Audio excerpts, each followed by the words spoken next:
Oh yeah, Diddy got a podcast.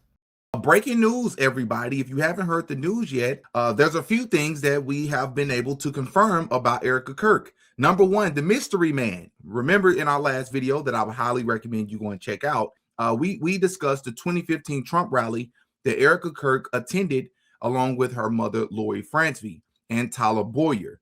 Well, there's a gentleman that Erika Kirk can be seen at this rally with, along with the little girl that's in between them. And we have been able to confirm who this individual, that being the guy, we've been able to confirm who that guy is. But not only that, we have been able to confirm what many of us have suspected about Erika Kirk. Erika Kirk is directly tied to the CIA. It's not a conspiracy theory. At this point, we've been able to confirm it because of a documentary that we've been able to find that she has been a part of. But not only that, it's also been confirmed that Lori Francevy herself is a spy. But let's first start, before we get to the Trump rally, let's first start with Erika Kirk being linked to the CIA, because she can be found in this documentary that I believe is like over a decade ago that talks about EMP attacks and grid vulnerability, where she is briefing professionals about the threat. And then the filmmaker, somebody by the name of Patria Patrick, well, their YouTube channel literally has like a lot of clips from this documentary, including one that features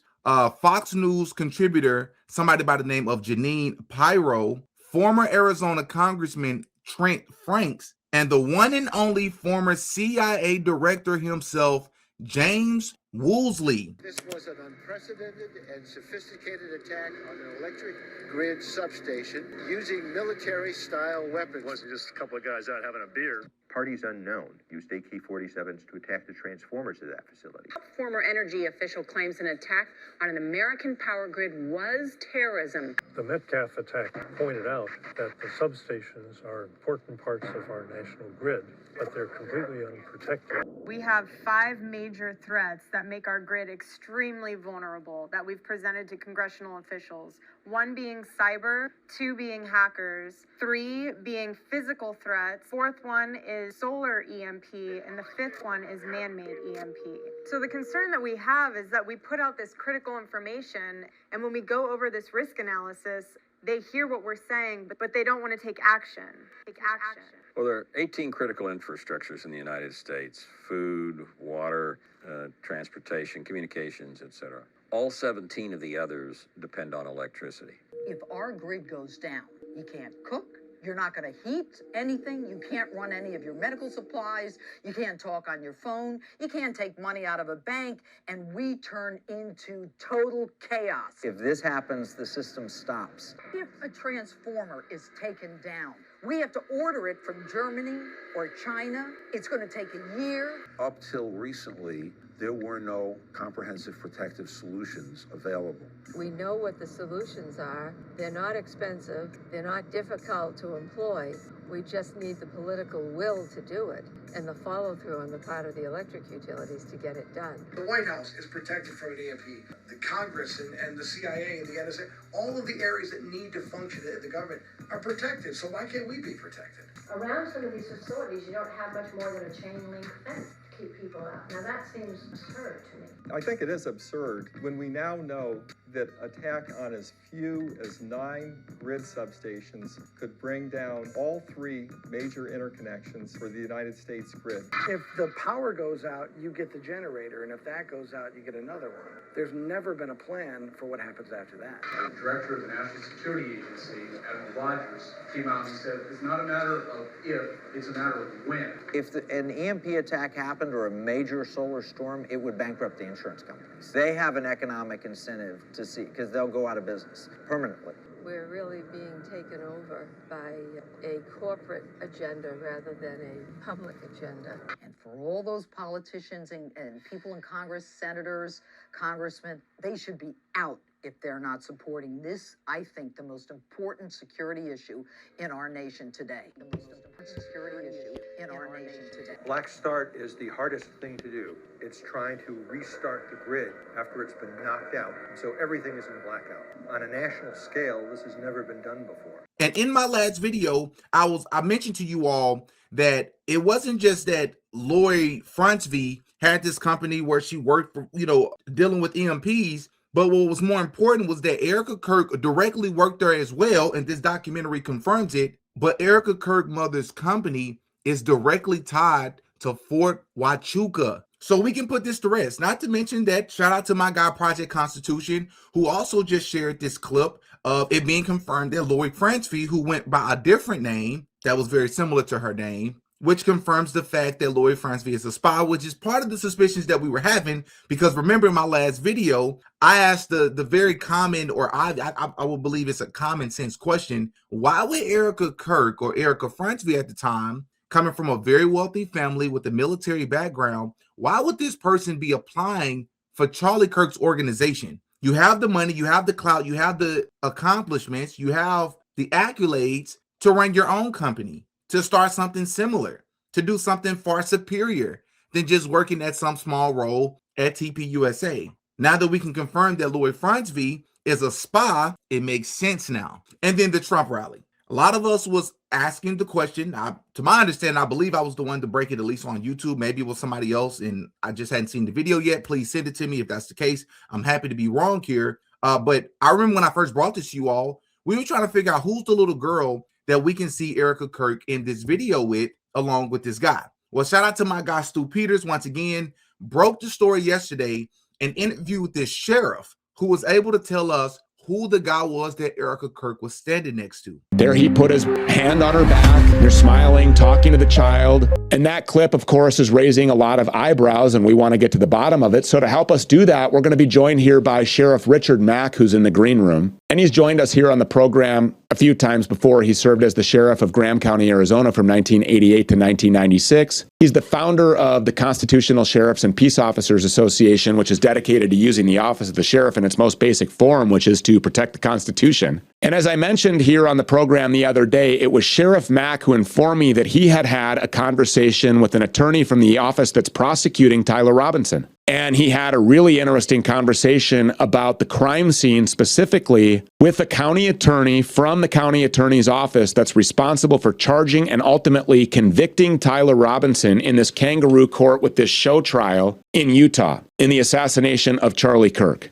And so we're going to talk to him about that conversation, but also Sheriff Mack has information about the man that was in that video with Erika Kirk, and he joins us now. Sheriff Mack, thank you so much for coming. Appreciate you being here. Okay. Well, anytime, Stu. I know we don't always agree on everything, and that's fine, but I find your show very exhilarating and noteworthy, and I think you're doing a great job. Well, thank you. And you have information about that video clip and who it was that Erika Kirk was associating with. Who was that? My son. That is the Richard Mack II. He's not a junior. He's not a second because he and I have different middle names. I was named after my uncle, and he was named after his grandpa on my wife's side. So he's Richard Solon Mack. I'm Richard Ivan Mack, but he goes by Rich. His name is Rich Mack. And I was actually asked by the Republican Party, the chairwoman of the Republican Party at that time, to help with security, and I did. I wanted to volunteer. She was a nice lady, and I kind of wanted to go to the event anyway, and so I was seated in kind of the VIP section behind the speakers. So I had a good view of the audience, and I had a good view of the speakers. And my job was to make sure that if I saw anything suspicious, to take action. And it turns out, while we were seated there, I saw this real cute girl next to us, and I didn't know who she was. If you had asked me,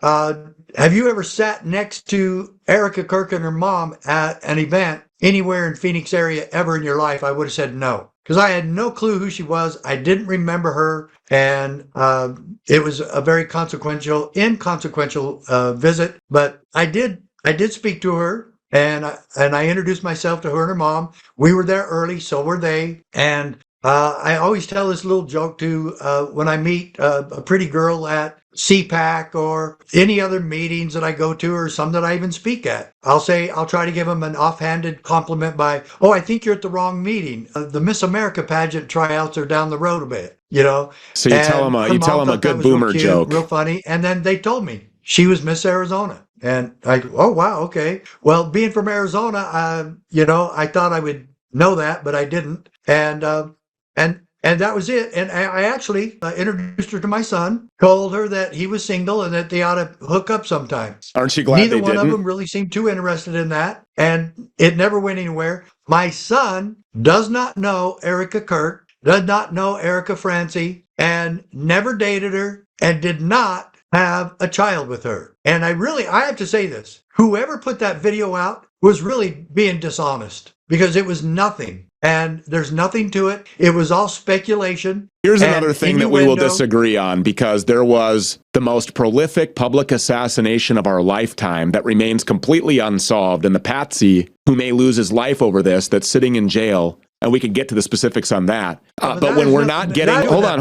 When it does, though, because when we're not getting the truth from the people that were closest to Charlie Kirk, and we go back looking at their lives and we see a video of her on stage and this other man, and she has lied about having relationships. She said that she never dated, and she's on national television dating, on a dating show. Yeah. She said that she never drank, and she's on national television drinking. So she's a confirmed liar. She's lied about a lot of things, and she has hidden and tried to scrub the internet, but the sleuths don't let her get away with this, of a total engagement, of a relationship with Cabot Phillips. They have tried to scrub all this stuff. They're very overtly hiding things. So no, I don't agree with that. I think that the more information, the more video, the more questions we can ask about Erika Kirk, the better. So I don't think that this person was, like being dishonest. I think that that was a legitimate question. Who's this person? No, I do. I think it was dishonest. She didn't check it out. And she goes, oh, they obviously know each other. No, they don't. They didn't. Well, I mean, the way that they were interacting, I don't know. I mean, if they don't know each other, if I'm standing between a woman and a child and I don't know this person, I'm definitely not going to make contact with the child. I mean, your son is being very, very extra friendly there, and maybe that's just his personality, but I wouldn't touch somebody else's kid. If you've never met these people and you said, hey, does it look like there could be a relationship here? You're a trained observer. You were a detective. You would say, well, yeah.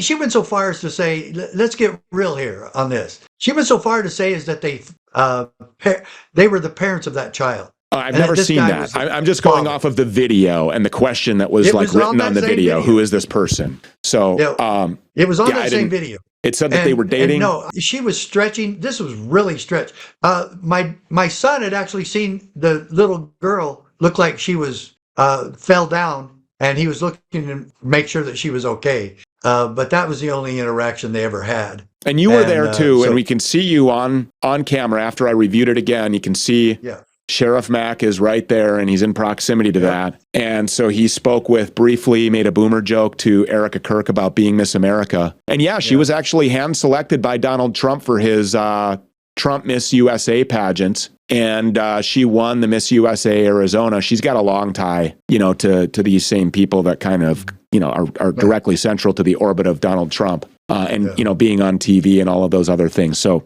there we go. We can dispel that rumor that there was. We'll take your word for it that you would probably know as his father, as Richard Mack. I'm the one that got him there to help me. Just I said, you want to go with me to the Trump thing? I'm going to be working security, and he goes, yeah, I'll go, sure. So we went together and we sat there, and is it possible that your son could have hidden a relationship and a child from you? Is that possible that your son was living a double life that you have no idea about?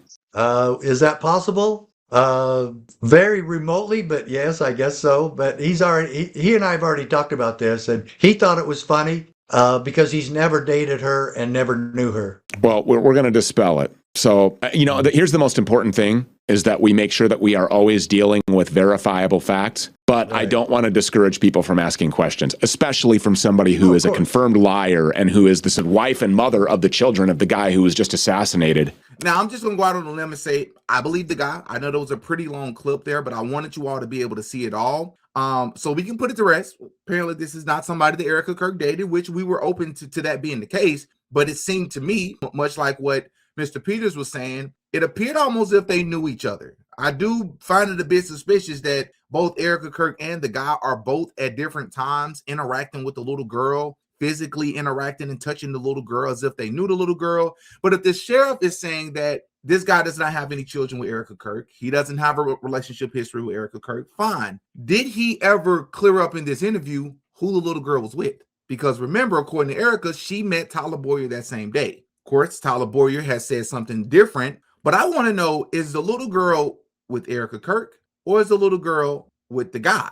And they just didn't have this little girl together. See what I'm saying? I don't know if that was ever cleared up for me. But something else I want to just make sure that I say, because again, I have a video coming out later today on Will Smith, so stay tuned for that. I want to make sure that I say this. It almost seems orchestrated that this information keeps coming out about Erika. Like, why is it that like there's almost like nuggets, like something's given to the public like once a week?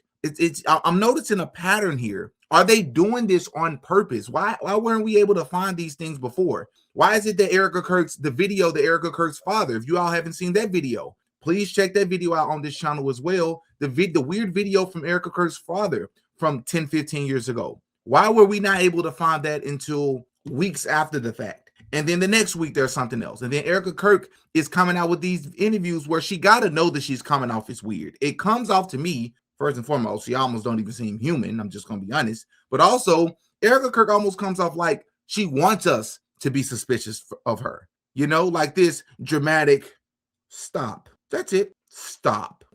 You know that's going to break the internet. Are you trying to do that on purpose? You know, something else that I'm wondering and no one has been able to answer for me as of yet. Who are these children? I'm not even arguing. I want to believe that Erika Kirk and Charlie Kirk had children. When I asked for pictures of her pregnancy, y'all showed me a picture of her laying in the bed at a doctor's office, and it looks like she maybe have some sort of a lump. Even if she was truly pregnant, even if she truly had these children, it is, I'm not going to say impossible, but it's very unlikely that the kid that they showed us in this picture is the same kid that you see on the other side of this image. How did this happen within a year? These are not the same individuals, but this is what she provided to us as a quote unquote alibi of where she was during the time that Mitch Snow claimed to have seen someone that looked like Erika Kirk a couple of days before everything happened with Charlie in connection to the Fort Huachuca base story. Who are these children? But these are my thoughts. This is crazy. Hop in the comment section and let me know what you all think, what your thoughts are. As always, link is in the description to the Patreon. Link is also in the description to the merch store, which I have 7 to 10 new designs coming here in the next couple of weeks, and you all are going to like them a lot. Hop in the comment section and give me your thoughts, man. As always, I'm Demetrius. I go by Didi. I'm going to catch you all in the next one. Peace.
Oh yeah, Didi got a podcast.